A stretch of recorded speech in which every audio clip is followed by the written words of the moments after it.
বড়বাবু। লোকটি বড় শান্ত, তার যেমন মাথার ব্যামো কেউ কখনো জানতো। দিব্যি ছিলেন খোশ মেজাজে, চেয়ারখানি চেপে একলা বসেই ছিমছিমে হঠাৎ গেলেন খেপে। আটকে উঠে হাত পা ছড়ে চোখটি করে গোল, হঠাৎ বলেন, গেলুম গেলুম আমায় ধরে তোল।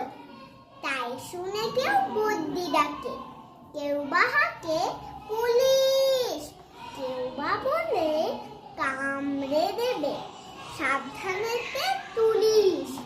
ব্যস্ত সবাই এদিক ওদিক করছে ঘোরাঘুরি। বাবু হাঁকে, ওরে আমার গোঁফ গিয়েছে চুরি। গোঁফ হারানো আজব কথা, তাও কি হয় সত্যি? গোঁফ জোড়া যেই তেমনি আছে, কমেনি এক রত্তি। সবাই তারে বুঝিয়ে বলে, সামনে ধরে আয় না, মোটেও গোঁফ হয়নি চুরি, কখনো তা হয় না। রেগে আগুন তেলে বেগুন তেলে বললেন তিনি, কারো কথায় ধার ধারিনি, সব বেটাকে চিনি।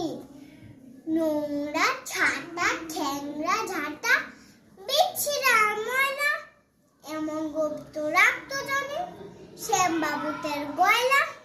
এই গোঁফ যদি আবার বলিস, করবো তোদের জবাই। এই না বলে জরিমানা করলেন তিনি সবাই। ভীষণ রেগে ভীষণ খেয়ে দিনে লিখি খাতায়, কাউকে বিষ লাই দিতে নেই, সবাই চড়ে মাথায়। আফিসের এই বাদুরগুলো মাথায় খালি গোবর, গোঁফ জোড়া যে কোথায় গেল কেউ রাখে না খবর। ইচ্ছে করে এই বেটাদের গোঁফ ধরে খুব নাচি, মুখগুলো মন্ড ধরে কোদাল দিয়ে চাচি।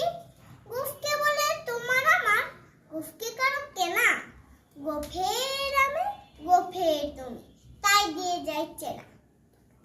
ধন্যবাদ।